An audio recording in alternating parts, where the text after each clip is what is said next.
नाज़रीन, ख्वाबों के बारे सिलसिलावार प्रोग्राम में आज एक और ख्वाब आपसे शेयर करेंगे।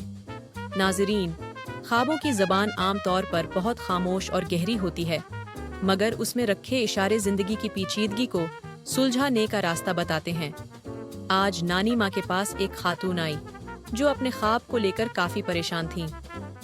खातून ने बताया, नानी माँ, मैंने ख्वाब देखा कि मैं एक बड़े बाग में चल रही हूँ।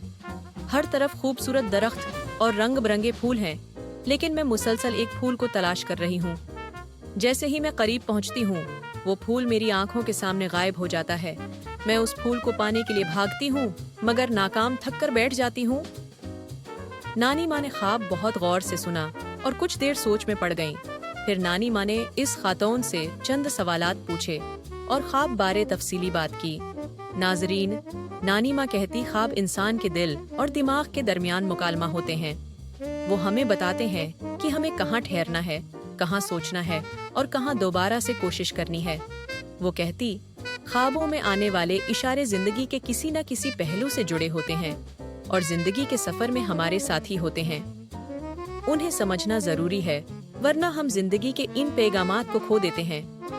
वो कहती, उन्हें समझना सीखो, क्योंकि इनमें रखे पैगामात जिंदगी को बेहतर बनाने का हुनर सिखाते हैं।